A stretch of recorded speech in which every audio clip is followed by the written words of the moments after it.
Қайырлы күн достар, бүгін сіздерге қазіргі таңда хит болып жатырған восточный пирог рецептісін ұсынамын.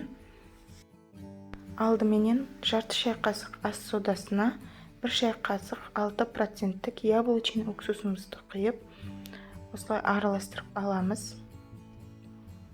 Одан кейін ұнымызға сармайымызды араластырып крошка жасайтын боламыз. Толықтай барлығын езіп алу қажет. Текерімізді, бір жұмыртқамызды шағып, ас содасын қосып, жақсылап қамыр илейтін боламыз.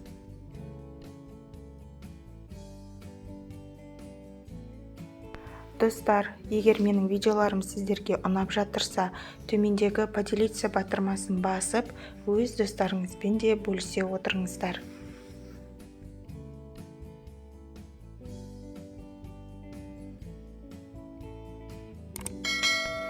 Біздің қамырымыз дайын болып жатыр. Мінекей көріп тұрғандарыңыздай, енді осы кезде біз салафан пакетімізді дайындап 15-20 минутқа холодильникке салып, демін алдыратын боламыз.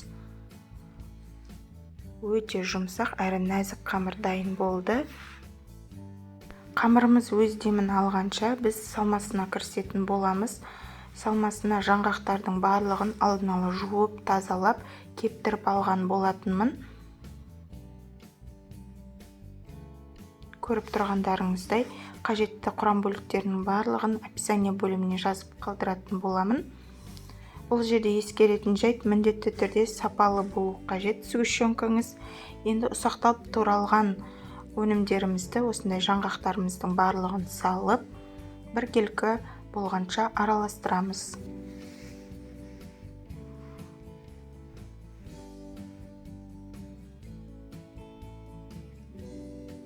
Қажетті құрам бөліктерінің барлығын төменде описание бөліміне жазып қалдыратын боламын. Соленый орехіміздің жарты бөлігін ғана салып, араластырып алдым, қалған бөлігін бетіне әсемдік үшін жаңағы себетін боламыз. Міне байқасаңыздар, қамырымыз дайын болды. Енді формамыздың ішіне қолымыздың көмегімен бір тегіс етіп жайып алатын боламыз.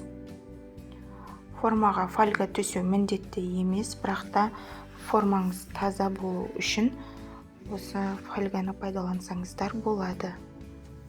Форманың диаметрі менде 24 см. Барлығын тегістеп жайып алсақ, енді шанышқы, яғни вилканың көмегімен тесіп алатын боламыз.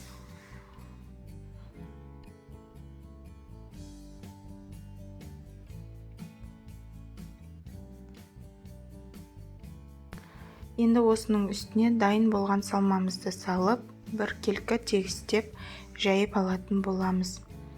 Бұл пирогтың ерекшелігі өте дәмді әрі дәрумендерге толы пирог болмақ, сондықтан жасап көруге кеңес беремін. Өз отбасыларыңызға немесе келетін қонақтарыңызға да жасап ұсынсаңыздар, дәмі өте ерекше, дәмді, керемет шайға үлесетін пирог жасап көруге кеңес беремін. Тегістеп алғаннан кейін енді шеткі бөліктерін шанышқының көмегімен тегістеп алатын боламыз. Манаға алып қойған жер жаңғағымызды осындай шетін әдемілік үшін жайып шықтым. 170-180 градус пешімізде пісіріп алатын боламыз. Әрине өз пештеріңізге қарайсыздар. Мінекей біздің пирогымыз дайын болды. Енді толықтай суытып, содан кейін ғана жаңағы формасынан шешетін боламыз. Мінекей біздің пирогымыз дайын, өте дәмді әрі керемет болып шықты. Дәмі енді сөз жоқ керемет. Міндетті түрде осы пирогты жасап, отбасыларыңызды қуантыңыздар. Достар, егер менің арнам сіздерге пайдалы болып жатырса, арнаға тіркеліп, лайк басып, пікір қалдыруды ұмытпаңыздар. Сіздермен болған Замира, астарыңыз дәмді болсын.